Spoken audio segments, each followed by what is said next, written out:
Inquiry होना चाहिए। आपने वैसा नहीं बोला। रोजाना मैं 3 दिन गया हूं पुलिस स्टेशन, मेरा जवाब हुआ है, जवाब मैंने नोट करवाया हूं।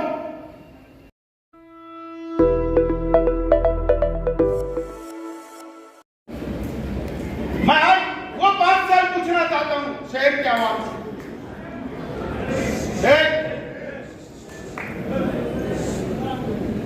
मैं शहर के आवाम से वो 5 साल पूछना चाहता हूं कि 2009 से 2014 तक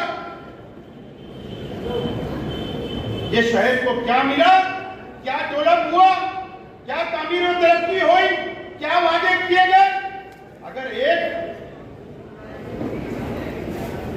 एक आम इंसान अगर नुमाइंदा होता, एक आम इंसान अगर एमएलए होता, अगर वो वादा करता तो हम मान सकते थे कि सियासी लोग वादे से मुकर जाते हैं, लेकिन एक मुफ्ती, एक आलिम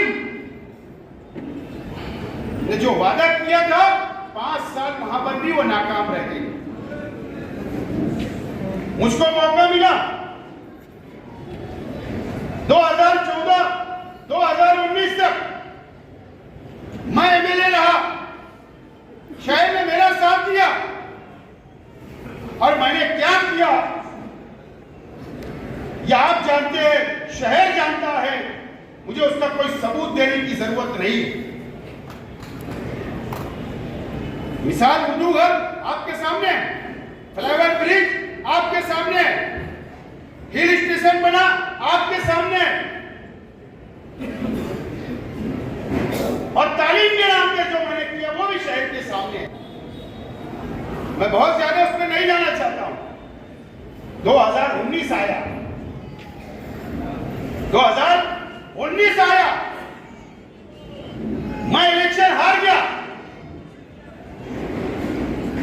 मैं आज तक परेशान हूं कि मैं इलेक्शन क्यों आ रहा।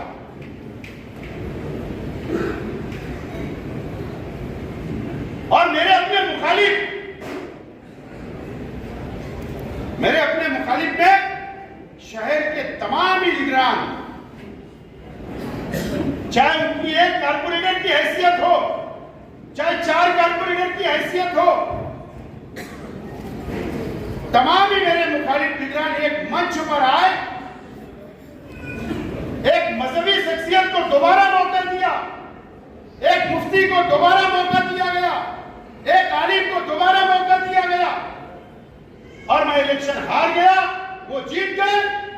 उस वक्त भी हमने हार को माना और 5 साल आपके बीच में रहे, 5 साल आपकी खिदमत की हमने। ये 5 साल आपको सोचना है, शहर को सोचना है। मेरे हाथ में मैनिफेस्टो है, मुझे यकीन है ये मालेगांव शहर के आवाम बहुत बेदार है, सियासी तौर पर, समाजी तौर पर, दीनी तौर पर, तालीमी तौर पर बहुत बेदार है। ये मैनिफेस्टो है मेरे हाथ में। ये 2019 का एमआईएम का इस्माइल कासमी साहब का मैनिफेस्टो है। इसमें 81 वादे किए गए थे, 81 वादे।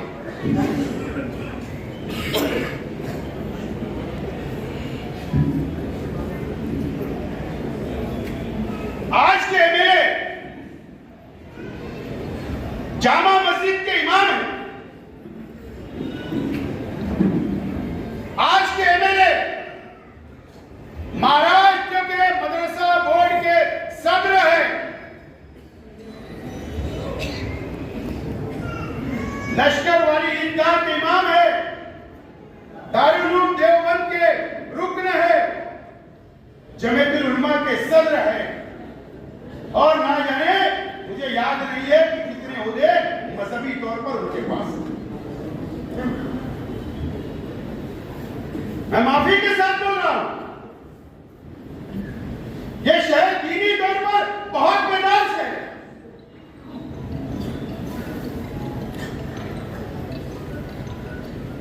बहुत बेदार शहर है। आज मेरा सवाल है, जामा मस्जिद के ट्रस्टियान से मेरा सवाल है, आज मेरा सवाल है, ईदगाह के ट्रस्टियान से मेरा सवाल है। जमीयतुल उलमा के जो पीछे मैंने बोला था, कोई जवाब नहीं आया, ठीक है।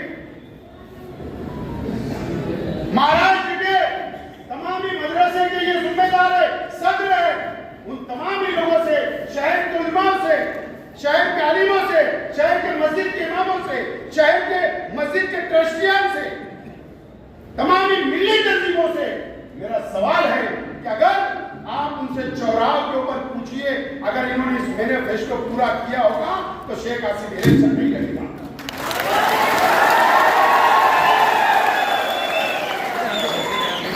नहीं लड़ूंगा इलेक्शन,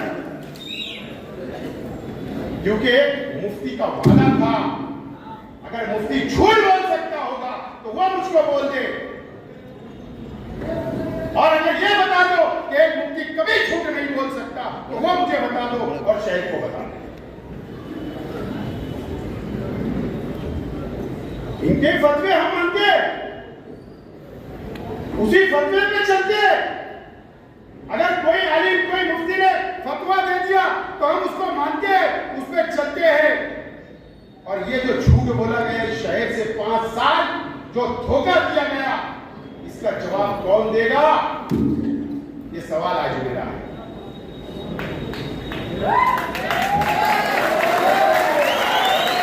ये मेरा सवाल है, ये शहर का सवाल है, यहाँ की मां बहनों का सवाल है, ये नौजवानों का सवाल है, ये शहर के बासऊर लोगों का सवाल है। इसका जवाब मांगता हूं। और मैं, अगर आपको इससे बड़ा और कोई चीज चाहिए, एक आलिम, एक मुफ्ती, अगर आपको लगता है कि उस मेंबर से वो बयान कर सकते हैं, उस वहां पर नमाज पढ़ा सकते हैं और कुछ सबूत चाहिए, तो शेख हासिम देने तैयार है। मैं तमाम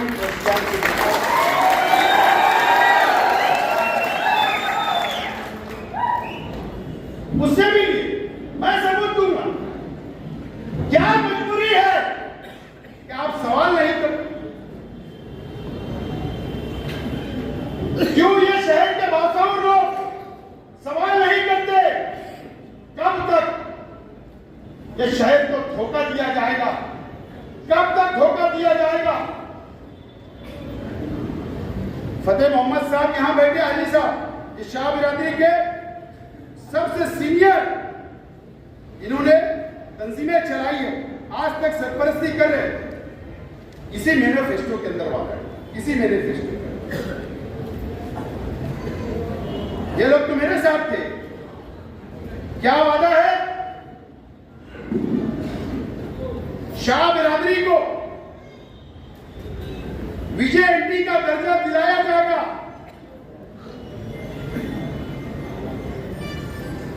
ये वादा इस मैनिफेस्टो के अंदर किया गया। ये मेरे पास उसकी कॉपी है। मेरा सवाल है, क्या शाह बिरादरी को विजय एंटी का सर्टिफिकेट मिला? क्या इन्होंने 5 साल में वादा पूरा किया? ये सबसे बड़ा झूठ है। ये 5 साल इन्होंने कुछ नहीं किया, क्योंकि मोहम्मद इस्माइल कासमी था। इसके अंदर एक कुरैश बिरादरी के जिम्मेदारान भी है। इनसे क्या वादा किया गया कि इनकी हिफाजत की जाएगी, मॉब लिंचिंग को रोका जाएगा। इसी के मैनिफेस्टो के अंदर लिखा। बताइए कितनी मॉब लिंचिंग हुई, कितने कुरैशियों को मारा गया, कब आपके लिए नुमाइंदगी की गई? ये मेरा सवाल है। आप लोगों से भी, कुरैश बिरादरी से भी, शाह बिरादरी से भी मेरा अपना सवाल है। झूठ। मैं आज इसके अंदर एक वादा था, इसके अंदर निहाल अहमद मौलवी मोहम्मद उस्मान साहब का भी फोटो है, इसमें मुस्तकीम दिलगेटी साहब का भी फोटो है, इसमें बुलंद इकबाल साहब का भी फोटो है।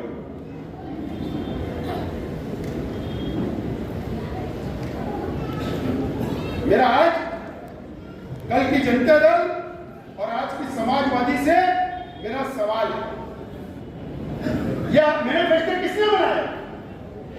कौन था?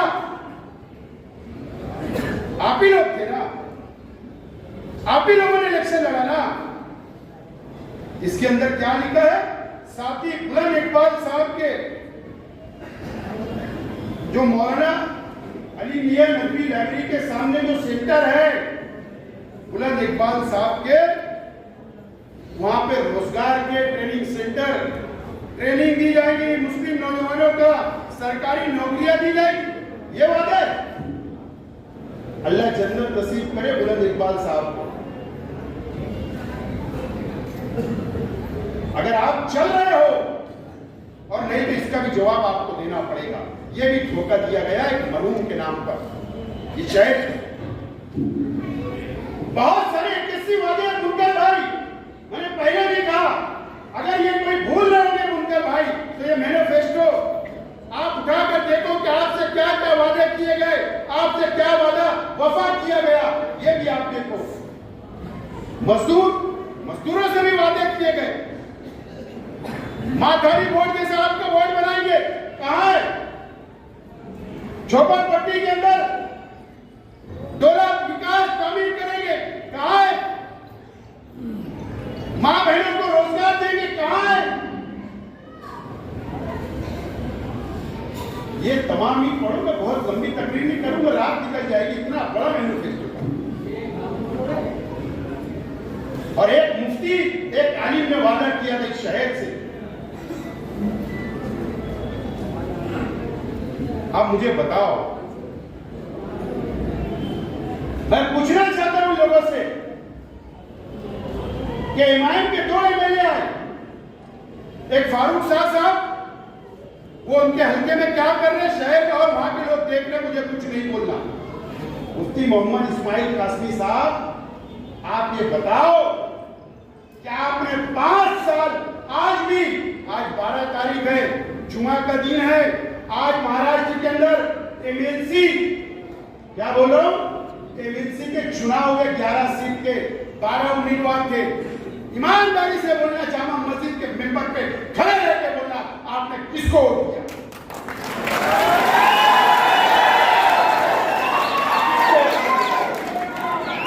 तो जिया हकीम साहब ट्रस्ट है, माफ करना, जिया हकीम साहब जाफरनगर में अख्तराबाद में पीछे रहते, उनसे गुजारिश करता हूं मेंबर से पूछना कि तुमने वोट किसको दिया। मुझे मालूम है बांद्रा की ताज होटल में कौन रुका था।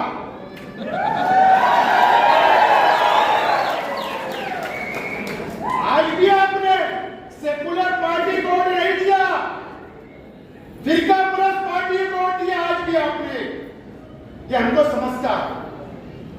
इससे पहले जो चुनाव हुए राज्यसभा का, एमएलसी का, वो तो वीडियो बताया था तगड़ू आईवी में, उस वक्त भी आपने फिरका परस्त पार्टी को वोट दिया। तो मेंबर से बताना, आपने जब बहुमत सिद्ध करने की बात आई, महाराष्ट्र असेंबली के अंदर स्पीकर का चुनाव था, मुझे बताओ यार, मेरा दिमाग काम नहीं करता, एक शख्स इमाम से चूक गया था।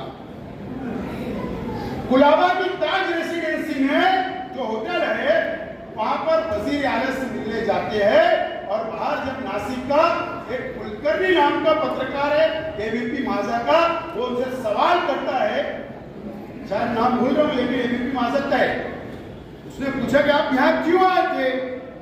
क्या बोले पता है? वजीर आला साहब से मैं मिलने आया था, मैं हज पे जा रहा हूं, उनको गलत फहमी ना हो। जैसा अमेसी वहां रुके थे क्या? मुझे बताओ ना, अरे तेरी पार्टी भैया अलग, उसकी पार्टी अलग, वो वजीर आला, तुम मुखालिफ में, उनसे मिलने क्यों, गलत फहमी क्यों? उस वक्त भी हज के नाम पर तुम तटस्थ रहे और सरकार की मदद की बनाने के अंदर फिरका परस्त रखा। इसका जवाब कौन मांगेगा? ठीक है, हमें तो जाहिल बोलते हो, तुम्हारी नजर में तो 70% लोग जाहिल है। ठीक है, तुम मजहबी हो, तुम शरीयत पे चलते हो, तुम सवाल कर लो, ईमानदाराना बोलना। कब तक मजहबी शख्स के अंदर, मजहबी शख्स के आड़ में धोखा खाएगा? क्या वजह? एक आदमी मुकम्मल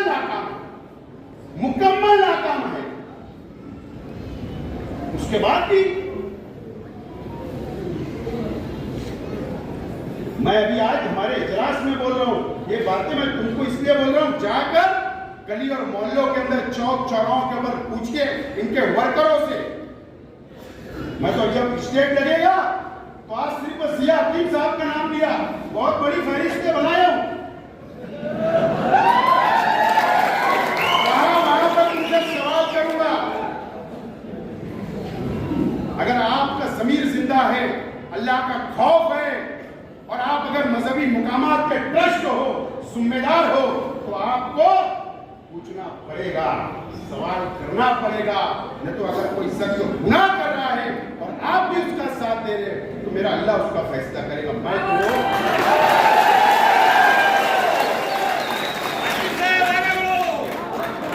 इसका मैं पोस्टमार्टम आगे करूंगा,